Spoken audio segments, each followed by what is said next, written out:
Meus irmãos, vamos nos colocar de pé e abrir a palavra de Deus em Marcos, capítulo 14.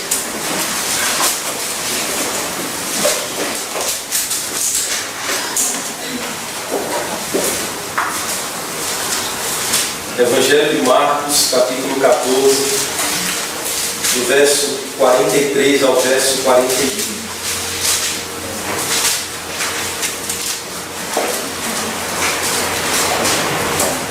Peço aos irmãos que acompanhem a leitura, Marcos capítulo 14, de 43 a 52. E logo falava ele ainda, quando chegou Judas, um dos 12, e com ele, vinda da parte dos principais sacerdotes, escribas e anciãos, uma curva com espadas e porretes. Ora, o traidor tinha lhes dado esta senha: aquele a quem eu beijar é esse. Prendei-o e levai-o com segurança. E logo que chegou, aproximando-se, disse: Mestre, e o beijou. Então lhe deitaram as mãos e o prenderam. Nisto, um dos circunstantes, sacando da espada, feriu o servo do sumo sacerdote e cortou-lhe a orelha. Disse-lhe Jesus: Saístes com espadas e porretes para prender-me, como a um salteador? Todos os dias eu estava convosco no templo, ensinando, e não me prendestes. Contudo, é para que se cumpram as Escrituras. Então, deixando-o, todos fugiram. Seguia-o um jovem coberto unicamente com um lençol. E lançaram-lhe a mão, mas ele, largando o lençol, fugiu desnudo. Amém? Vamos se acertar.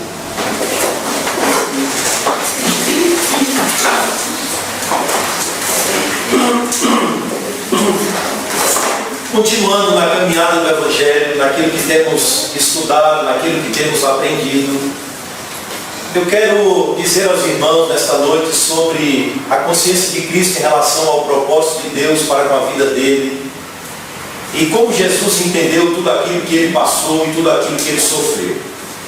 Eu começo perguntando o seguinte: como você reage quando sofre injustamente? Como você reage quando alguém escarnece de você de uma maneira injusta? Como você reage quando é ofendido? Jesus Cristo aqui, irmãos, após a agonia do Getsêmani, e tendo pedido ao Pai para que a vontade de Deus prevalecesse sobre ele, não seja feito o que eu quero, Pai, mas sim o que tu queres. Jesus tinha plena consciência de que o Senhor Deus tinha um propósito em relação à sua morte.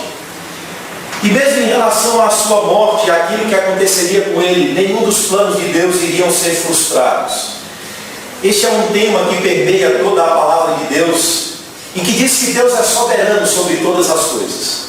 Deus é soberano sobre tudo aquilo que rege a sua própria criação, sobre o coração dos homens, sobre a trama dos homens, sobre tudo Deus é soberano. E essa é a consciência com a qual Cristo caminha. E a soberania de Cristo, ou para Cristo, não é só um tema de estudo ou um aspecto da teologia a ser estudado, mas é sobretudo um aspecto a ser vivido. Um aspecto a ser vivido em todas as circunstâncias e em todos os contextos de sua vida. E aqui, mais uma vez, ele está sendo acossado por uma turba paramentada de porretes, de espadas, diante do traidor, e está aqui agindo como alguém que se entrega, como alguém que não reage, como alguém que não responde conforme o poder que ele tem, conforme a capacidade de resposta que ele tem, mas pelo contrário, ele é como que se entrega, é como que se dá a este plano que está acontecendo, a este contexto que está acontecendo, a este plano que vai acontecendo à medida que as horas se passam, que os minutos se passam, e quem sabe que esse plano vai culminar na cruz. Sabe qual foi a resposta de Deus a Cristo? É a resposta que a história está nos mostrando. Ele vai conforme está prescrito acerca dele. Ele vai conforme está revelado nas Escrituras. Mas como Cristo vai? O primeiro ponto é que Cristo vai, irmãos.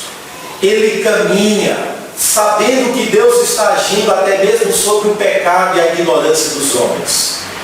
Nem mesmo o pecado e a ignorância dos homens é capaz de fazer com que os planos de Deus sejam frustrados, ou sejam frustrados. Veja, o texto inicia com um logo, versículo de número 43. E logo falava ele ainda quando chegou Judas, um dos 12, e com ele vinda da parte dos principais sacerdotes, escribas e anciãos, uma turba com espadas e porretes. O logo aqui, irmãos, é uma expressão que nos chama a atenção para o andamento rápido da história. Para o andamento da história segundo aquilo que Deus propôs. O traidor se aproxima imediatamente. E o traidor aqui é Judas. Veja, falava ele ainda quando se aproximou Judas.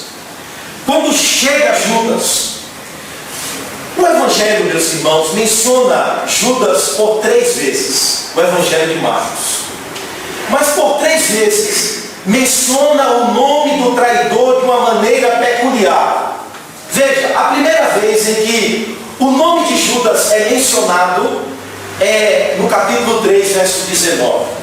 Quando após Jesus orar, diz os outros evangelhos, ele passa uma noite orando, e após uma noite de oração ele escolhe os seus 12.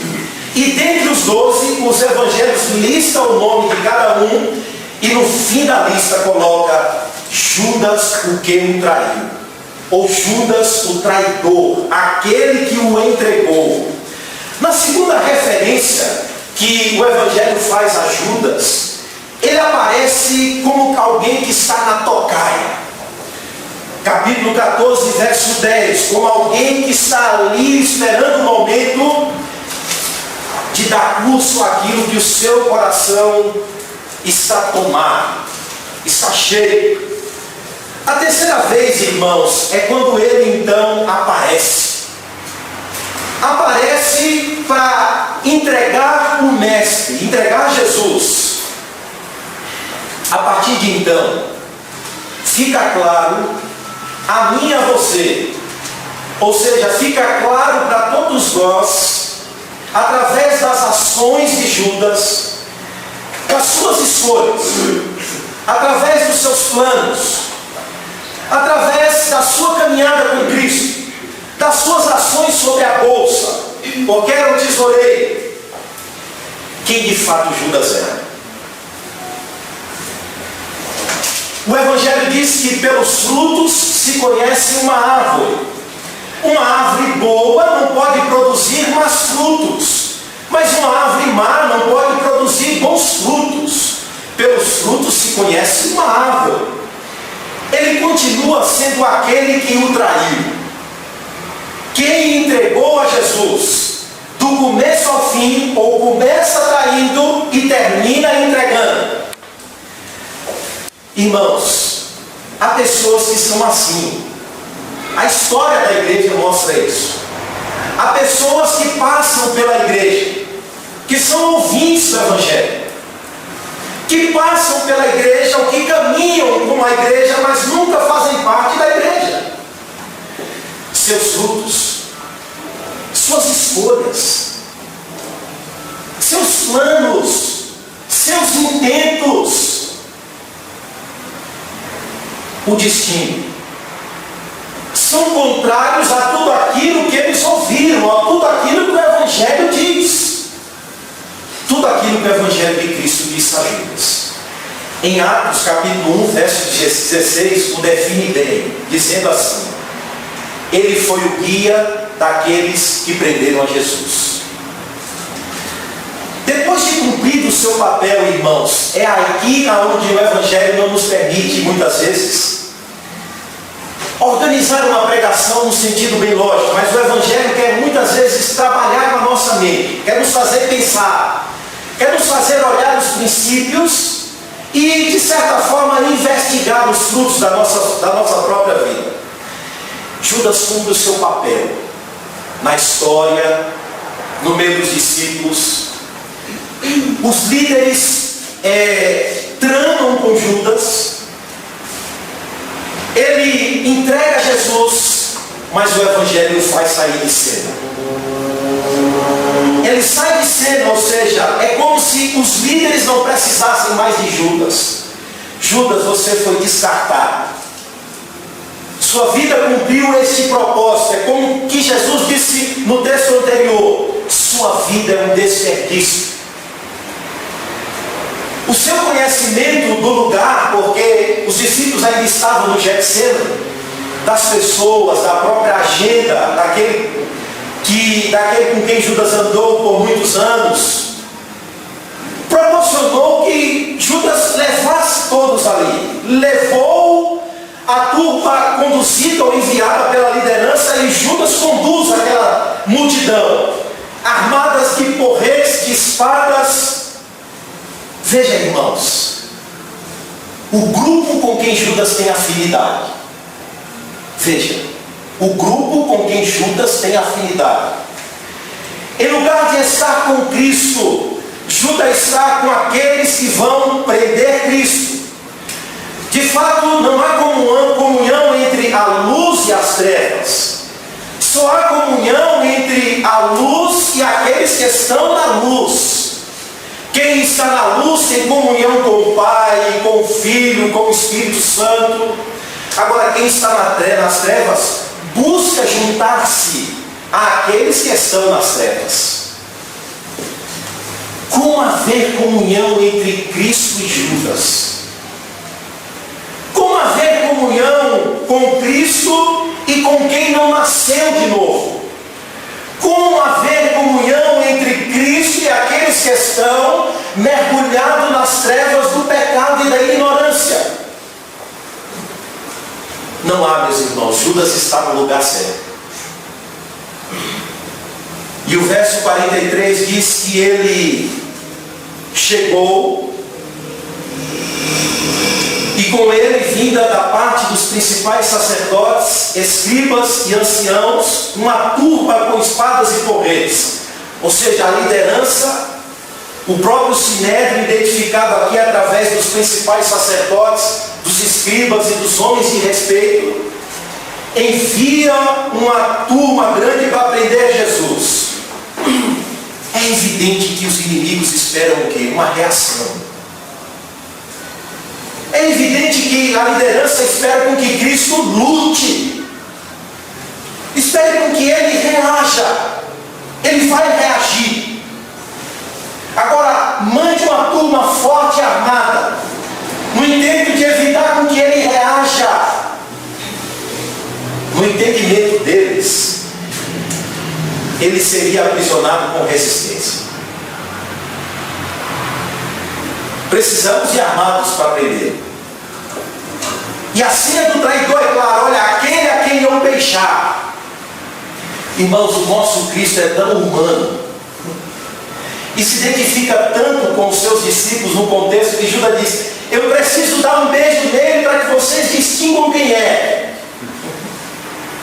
Essa é a senha. E veja, após a prisão, meus irmãos, após a prisão, que acontece sem resistência, sem luta, o que é que eles fazem?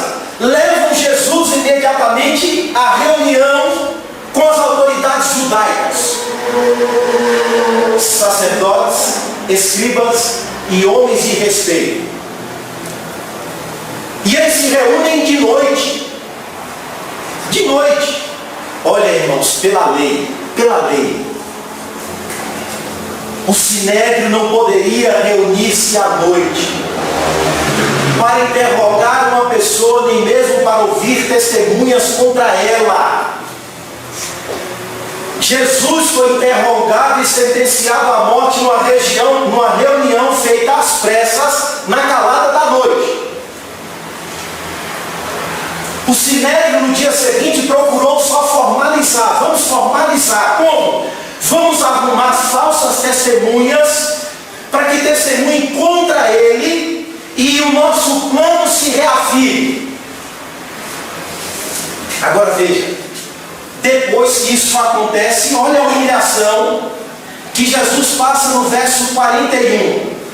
E veio pela... verso 41 não, mais à frente, verso de número 56 e 57. E levantando-se alguns, testificaram falsamente, dizendo: nós ouvimos declarar, verso 58, eu destruirei este santuário edificado por mãos humanas, e em 3 dias construirei outro por mãos humanas. Nem assim o testemunho deles era coerente. Levantando-se o sumo sacerdote, pergunta, então Jesus reafirma quem ele é. E no verso 64 começa: que vos parece? E todos julgaram o réu de morte. Puseram alguns a cuspir nele, a cobrir-lhe o rosto, a dar-lhe murros, a dizer-lhe: profetiza! E os guardas o tomaram a bofetadas. Puseram a cobrir-lhe o rosto e dizer: profetiza! Dá murro nele, zombaram dele. Jesus foi terrivelmente humilhado e injustiçado. A pergunta é: o que fazer? Como você reagiria?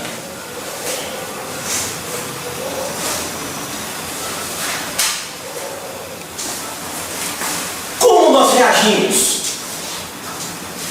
O que esses homens não compreendem, irmãos, é que Jesus veio implantar um outro tipo de reino. É o reino que nós começamos a ler em Mateus capítulo 5. Bem-aventurados que sofrem por causa da justiça. Bem-aventurados mansos, bem-aventurados misericordiosos. Ele veio implantar um reino totalmente diferente do reino deste mundo. Por essa razão não há armas, não há espadas, não há porretes. Jesus aqui está liderando uma revolução, mas não a revolução que a história já viu muitas, que é simplesmente trocar pessoas que estão no poder. Ele não veio fazer ajustes à condição humana.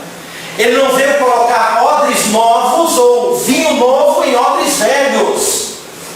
Ele não veio reformar a aparência do homem, nem veio estabelecer um outro sistema de governo. Não é esse o meu e o seu problema. Ele não veio colocar um novo grupo no poder. Senhor, deixa com que eu me assente à direita e eu à esquerda, Senhor. Ele veio dar a sua vida em resgate por mim e por você.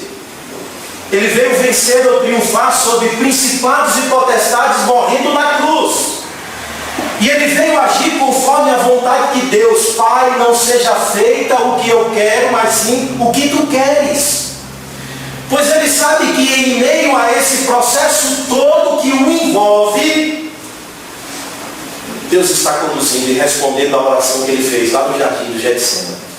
Deus está fazendo a sua vontade. E a sua vontade é que esse Jesus Cristo, seja moído na cruz por causa do meu e do seu pecado. Embora os homens aqui achem que estão tramando e organizando a morte de Jesus ou dando fim a Jesus, eles de fato estão cumprindo a palavra de Deus, como Jesus disse. Vocês estão cumprindo o que está escrito. Amém. Os principais sacerdotes e os escribas se apegam obstinadamente à ideia de que o reino de Deus é um reino deste mundo. É um reino que será sustentado por mãos humanas e por recursos materiais. Eles não aprenderam a lição que Jesus sempre ensinou e que repetiu a Pilatos. Quando Jesus é colocado perante a Pilatos e se cala para se cumprir mais uma vez a escritura que diz: como uma ovelha muda perante os seus tosqueadores, ele não abriu a boca. E Pilatos diz: rapaz, você não sabe que eu sou a autoridade e que tenho poder para abrir, prender, para lhe soltar, para lhe mandar matar? Nenhum poder lhe é dado se não do céu não lhe for concedido. O meu reino não é deste mundo, o meu reino não é daqui. Mas veja, essa incompreensão não atinge somente os líderes que tramam contra a vida de Jesus, mas os próprios discípulos. Nós mesmos, quando estamos diante de uma situação, queremos agir como se a espada fosse a única solução a ser tirada da bainha. Quando eu e você estamos sob pressões, nós não queremos agir conforme os princípios do reino. Nós achamos que é pela força, ou que é pelo jeito humano. Nós não queremos nos aquietar na vontade de Deus ou descansar nela. Essa incompreensão toma conta dos discípulos. O verso de número 44 e 45 diz que o traidor se aproxima, beija, e logo chegou, aproximou-se e o beijou. Então lhe deitaram as mãos e o prenderam, e um dos circunstantes, sacando da espada, feriu o servo do sumo sacerdote e cortou-lhe a orelha. João diz quem é, Marcos não diz. O nome desse circunstante é Pedro. É Pedro quem faz isso. Pedro sabia, meus irmãos, sobre o reino de Deus. Ele ouvira os ensinamentos de Cristo, ele ouviu o que Jesus ensinou. O meu reino não é deste mundo, eu vou para a cruz, é necessário. Mas qual foi a sua reação? Qual foi a reação de Pedro?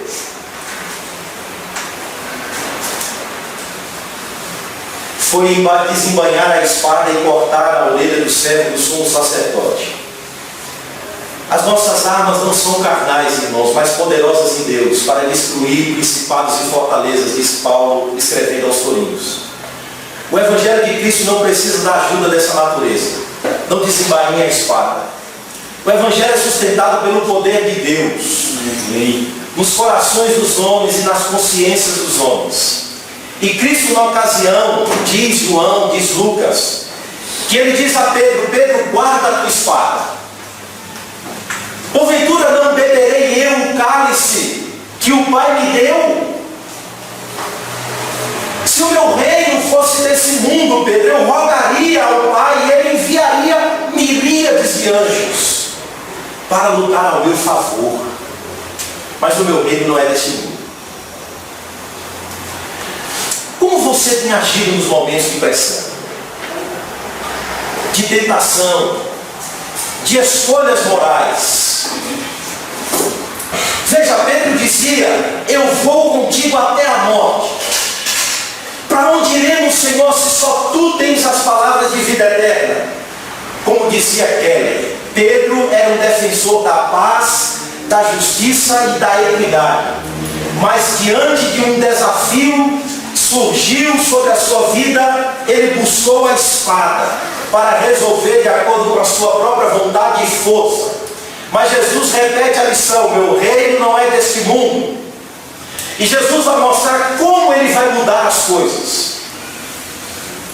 Como ele vai mudar as coisas. Como ele veio implantar o reino de Deus. Sabe como?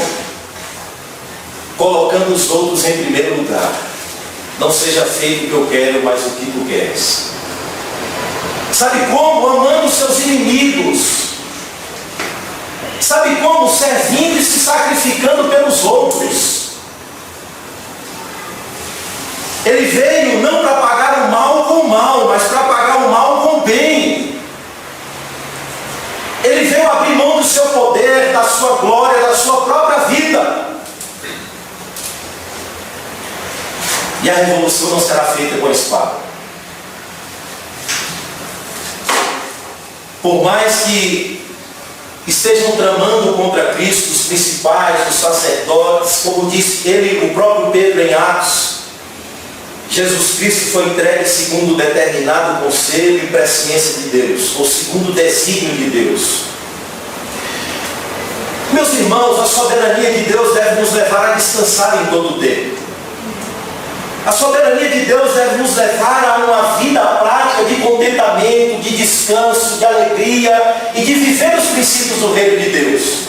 Sabendo que, por mais injustiças ou sofrimentos que passemos neste mundo, ou as aflições que suportamos neste mundo por causa da justiça, nós devemos descansar na soberania de Deus, que conduz todas as coisas, que conduz a história, que está agindo sobre as ações humanas, até sobre a vida daqueles que praticam o mal. para fazer valer e cumprir os seus propósitos. É neste aspecto que Cristo descansa. Ele não luta, ele não se arma, ele não se defende, ele não ameaça. Ele não diz: olha, quando eu voltar, vocês vão ver o que eu vou fazer com vocês. Olha, vocês vão ver o que eu vou fazer com vocês. Ele se entrega como alguém que tem plena consciência de que está cumprindo a vontade de Deus. É assim que nós devemos viver, segundo os princípios do reino de Deus, segundo a vontade de Deus. E o segundo ponto que Jesus nos ensina é que Ele sabe que a parte da vontade de Deus, os homens não compreenderão o caráter do seu reino. Não compreenderão. Cristo sabe que não somente Deus tem conduzido a história, mas também tem sido soberano sobre os corações humanos. Judas continuou Judas. Os homens não compreenderão e muito menos se converterão ao Evangelho sem a graça de Deus. Aqui nesse contexto, foge discípulo, foge, entrega Judas, trai não sei quem, prende Jesus. O contexto aqui, irmãos, é um claro contexto de que se Deus não agir, nenhuma carne se salvaria. Vocês tiveram várias oportunidades em me prender e capturar de Jesus. Como vocês têm a mim, com correios, com armas, com espadas, para prender a mim como se eu fosse um malfeitor? Olha, eu ensinei todos os dias no templo. Rapaz, eu ensinei a vocês no templo, estava lá, por que é que vocês não me prenderam? Mas todos aqui fogem, todos. Os discípulos aqui não resistem. A liderança não compreende a natureza do reino. Tendo várias oportunidades para prender Jesus, não fazem. E em várias ocasiões foram confrontados pela palavra de Deus, através de parábolas, de ensinos, de instruções. Mas Jesus disse: chegou a minha hora. Chegou a hora. Jesus é preso e os demais fogem. Irmãos, algumas pessoas chamam o reino de Deus de o reino de cabeça para baixo. E o reino deste mundo, o reino de cabeça para cima. Os princípios do reino de Deus é algo completamente estranho ao homem natural. É estranho. O homem natural não compreende as coisas de Deus. Veja, o texto nos faz refletir. Primeiro, o texto nos fala de uma liderança cega, que procura eliminar Jesus por inveja, para se manter no poder, para continuar liderando, ainda que seja uma liderança espiritual caída. Nós temos que nos manter, defender a nossa honra, defender a nossa posição diante dos homens. E Jesus diz: vocês se mantêm pela hipocrisia. Por fora são bem adornados, mas por dentro há maldade, há engano, há dolo. Por isso eles utilizam de todas as artimanhas a fim de se manterem, de prevalecerem. O mundo, meus irmãos, é este sistema que rege o coração dos homens. A concupiscência da carne, a soberba da vida, a concupiscência dos olhos, o desejo de poder que está prevalecendo e utilizando o poder para manipular pessoas, porque em todo o tempo em que Jesus ensinava, eles estavam tentando manipular as pessoas para se voltarem contra Cristo. Um poder que foge a julgamentos injustos, com o nome de liderança religiosa e política. Um poder que cega, porque eles diante de Jesus perguntam: quem você é? Ele diz: eu sou o Filho de Deus e vocês verão o Filho de Deus voltando à direita de Deus Pai. Eles rasgam as vestes, como se isso fosse uma mentira. Ou seja, eles estão tão cegos que Jesus declara verdadeiramente quem Ele é e eles rasgam as vestes. Um poder que cega é o mundo que está de cabeça para cima. Nós temos o Judas que dissimula aquele a quem eu beijar. E era costume saudar um mestre com um beijo. Era um sinal de afeto e respeito. Mas quando o texto diz que Judas se aproxima e beija, o texto muda o termo que se refere a beijo e coloca um termo que se refere a um beijo prolongado. Sabe quando você dá um beijo no rosto, prolongado e segura? Ou seja, era a forma como Judas estava mostrando: aquele a quem eu beijar, segurar. Será um beijo distinto. Prendei. O beijo prolongado de Judas tinha intenção de mostrar: é essa a oportunidade. Judas usa o símbolo da amizade, do amor, para atrair Jesus. Está tudo no texto: simulação, traição, cegueira, corrupção, o pecado atingindo em todas as esferas e camadas das relações humanas, que atinge todas as esferas do poder, religiosa, política, social. E temos aqui uma dissimulação que vai até as últimas consequências. Nós temos um sistema que coloca preço nas pessoas. Quanto vale Cristo? 30 moedas de prata. Toma, Judas. O preço da iniquidade. Quanto vale Jesus? Um sistema que, para manter-se no poder, busca até as últimas consequências eliminar aqueles que o confrontam. Mas nós temos também os discípulos. Todos fora. A salvação do mundo, irmãos, é obra de Deus. Amém. Se a graça não atuasse, eu e você fugiríamos. Somos tendentes a fugir das coisas de Deus, da vontade de Deus, da palavra de Deus, e a nossa natureza está constantemente nos levando para longe de Deus. Quando Jesus disse aos discípulos: oreis para que não entreis em tentação, era em relação a isso que Jesus estava falando. A vida cristã é uma vida de constante batalha, onde a sua natureza vai lhe levar ou lhe empurrar para longe de Deus. E você tem que lutar contra ela, você tem que militar contra ela, você tem que subjugar as suas paixões, colocá-las sob o domínio e vontade de Deus e sob os frutos do Espírito Santo que Deus faz nascer no coração do cristão. Você precisa lutar contra a sua natureza. Não é normal você fugir da palavra de Deus. A um cristão, ele precisa lutar contra essa tendência de fugir. Ora, quando é para prevalecer contra as imposições ou injustiças pela espada humana, Pedro se levanta. Quando é para permanecer e agir sobre os princípios de Deus,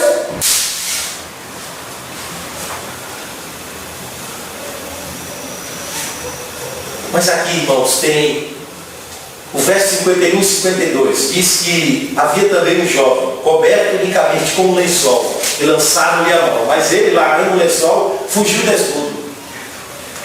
Todos os comentaristas chegam à conclusão de que este jovem é Marcos, o próprio evangelista, que seguia de longe Jesus, mas dependendo da ocasião, cai fora. E acontece com ele, quando então ele, coberto unicamente por uma túnica ou um lençol, uma roupa que só cobria, não tinha nada na parte de baixo, só o cobria com um vestidão comprido, lançaram-lhe a mão, mas ele, largando o lençol, fugiu desnudo.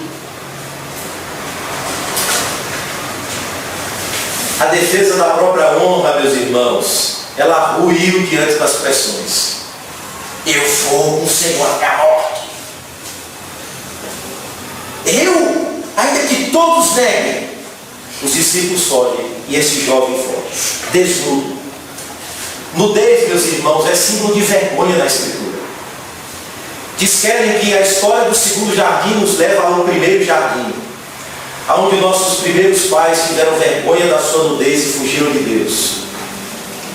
se esconderam de Deus porque, após transgredirem, tiveram a consciência de que estavam nus, sem justiça própria, sem condições de se apresentar diante de Deus, sem condições de estar diante de Deus. Mas o segundo Adão vai prevalecer sobre o primeiro. Ainda que os seus discípulos fujam, este Cristo, ou o segundo Adão, que não é da terra, mas do céu, vai morrer também pelos sujões. Por aqueles que são objetos de vergonha porque não tem justiça própria, não tem com que se vestir, não tem honra, não tem com que se cobrir. É isso que o Evangelho quer nos levar a raciocinar. Você não tem honra, você não tem com que se cobrir, você não tem com que se defender. Amém. Você não tem com que se apresentar. Você precisa estar ancorado em Cristo. Sem Cristo nada você conseguirá fazer. Você vai fugir ante as pressões da vida.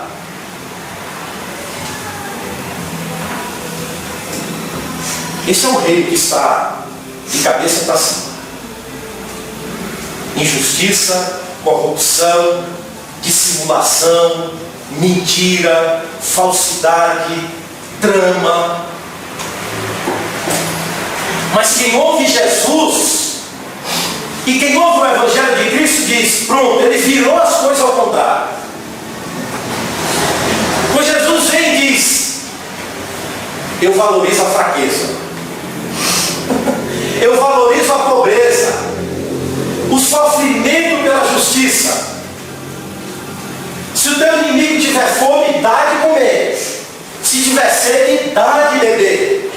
Orai pelos que vos perseguem, bendizei os que vos maldizem.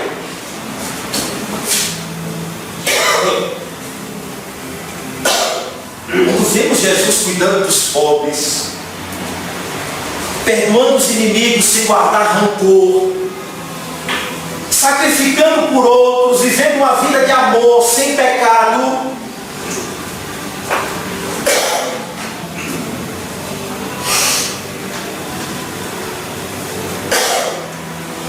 o mundo ensina, irmãos, que você vale o que tem. Foi o que Judas quantificou Jesus e disse: Judas, o seu serviço vale 30 moedas de prata. Sai fora, acabou. É isso que vale, ele sai de cena. Este mundo busca a posição social, dinheiro, poder, é o que esses homens estão buscando o tempo todo. Ouviram o Evangelho, mas disseram: nós precisamos tirar esse mundo de cena, porque muitas pessoas vão crer nele. E vamos perder nossa posição. Mas a natureza do reino de Deus é diferente. Jesus buscou viver a vontade de Deus. Nós devemos procurar viver a vontade de Deus.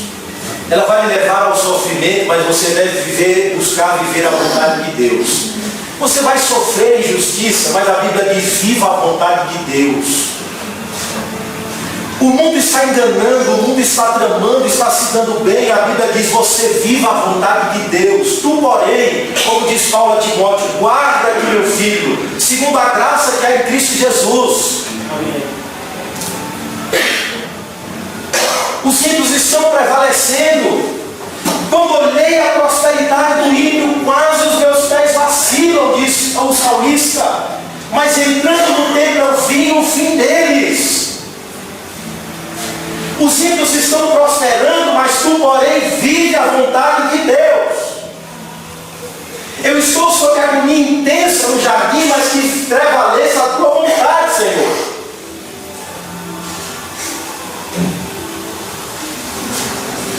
O reino de Deus foi plantado por Cristo, com base na justiça, no amor, na paz, na alegria e na santidade.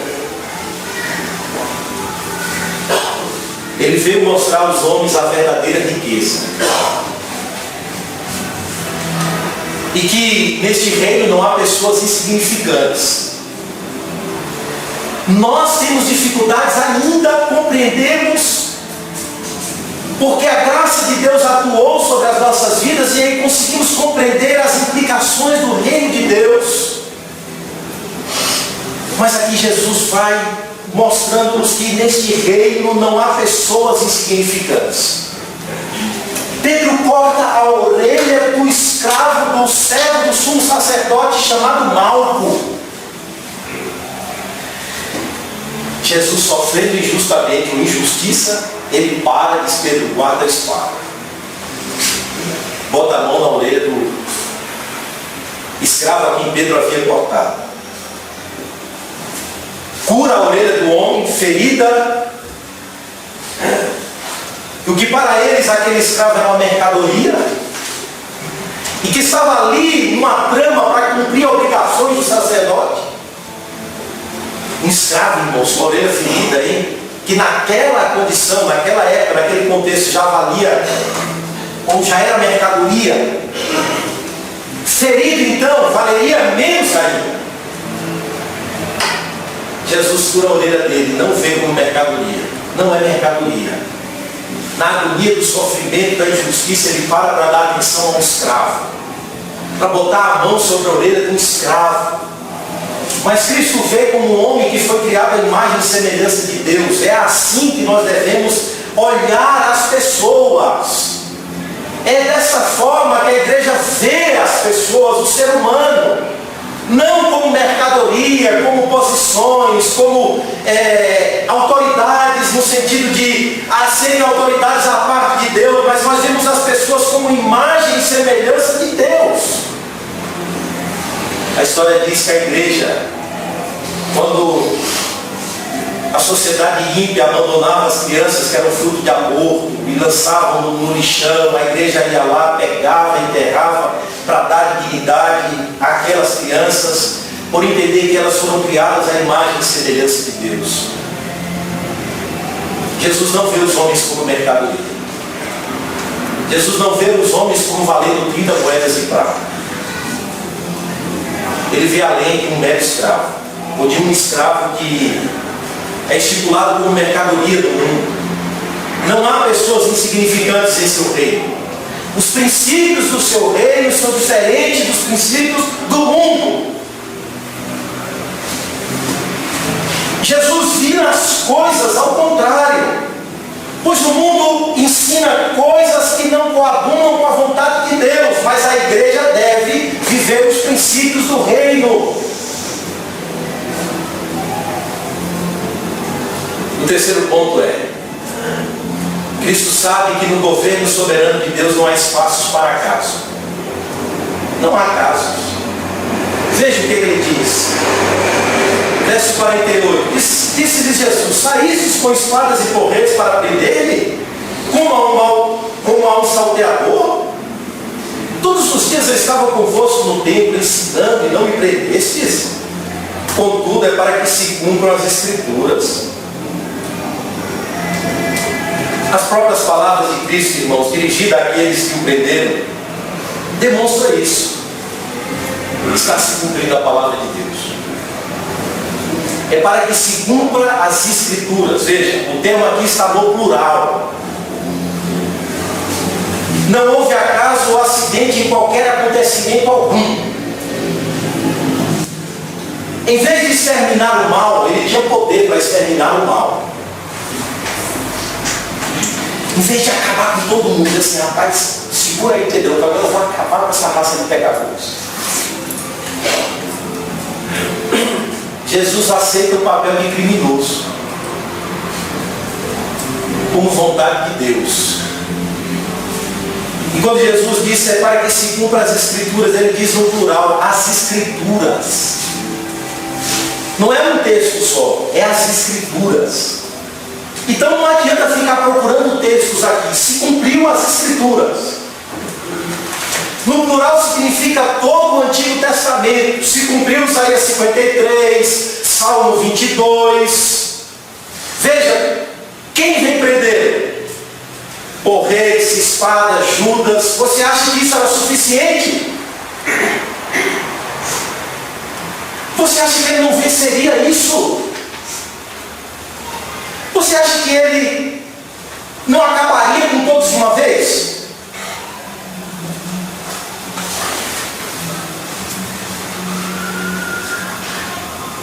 Mas qual foi o sentimento dele? O sentimento de um servo. Como diz Paulo, que foi obediente até a morte, morte de cruz. a consciência de alguém que sabe não existe acaso. Deus está prevalecendo e a sua palavra está se cumprindo. Isaías 53, Salmo 22, Gênesis 3. A ira dos adversários, a rejeição do seu povo, ser tratado como malfeitor, ter sido condenado por uma assembleia de juízes iníquos, tudo estava previsto ou estava escrito conforme a vontade de Deus. A soberania de Deus te faz descansar.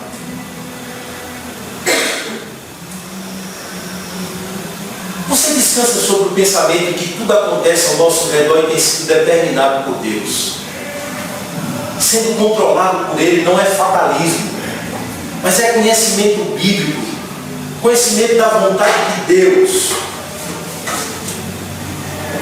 Eu encerro dizendo o seguinte: como você tem agido frente às injustiças sofridas neste mundo? Como você tem se portado frente ao sofrimento por causa da verdade? Você se acha muito justo e procura defender sua honra, sua justiça? Agora eu pergunto: qual justiça? Qual justiça? Qual honra? Quais são os princípios, ou quais princípios devemos seguir? O do mundo ou os princípios do reino de Deus? Como você tem tratado aos que te perseguem? Como você tem tratado os seus inimigos? Não que tenhamos inimigos, mas aqueles que se dizem nossos inimigos. Porque no que depender de nós, até isso o Evangelho diz: tem paz com todos.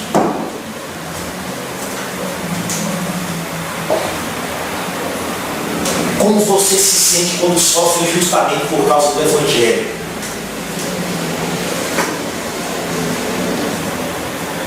Você tem pautado a sua vida pelas Escrituras? Você tem olhado para Cristo? Mas Ele precisa não ser só o seu exemplo, Ele precisa ser o seu Salvador e te salvar dos seus pecados. Do pecado que age na sua natureza, fazendo com que você imponha a sua justiça, a sua vontade, a fim de que você tome a dianteira da sua própria vida. Cristo precisa ser o Redentor e agir sobre essa condição sua. Ele precisa ser o Cordeiro de Deus que tira o seu pecado.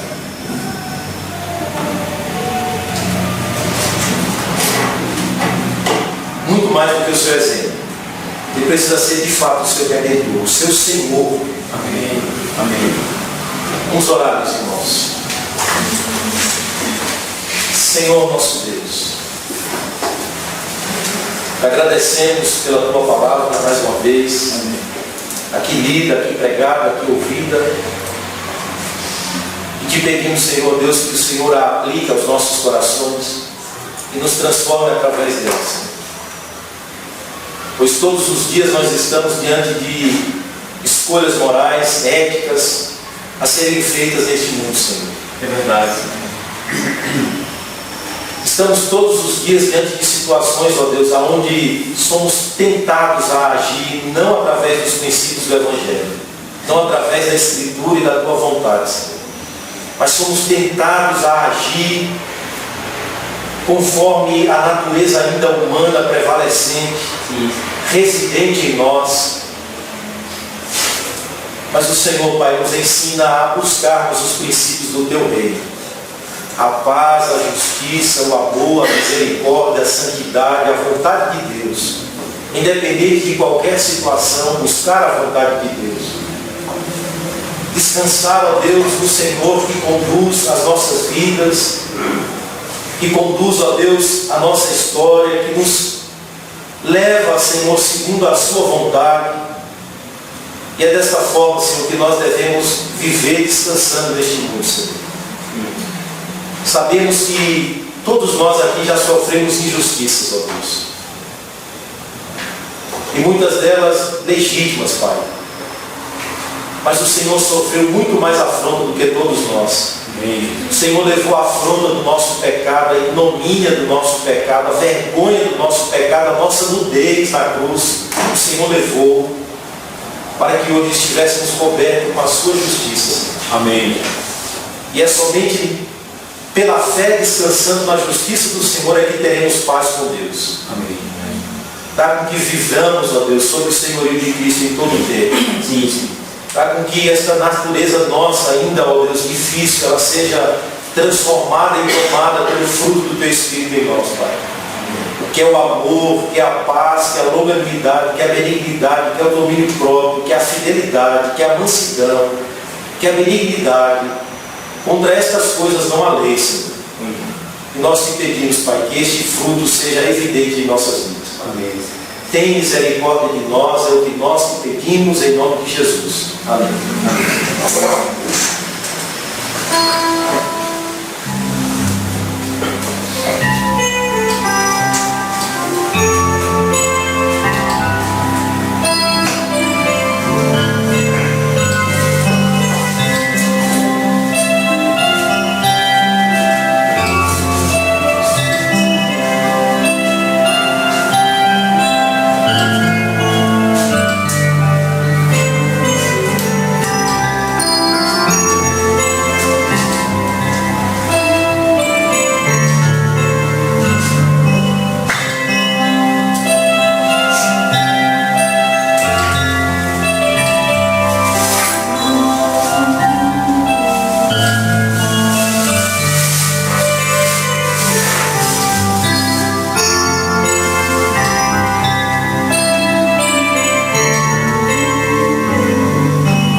Amém, irmãos.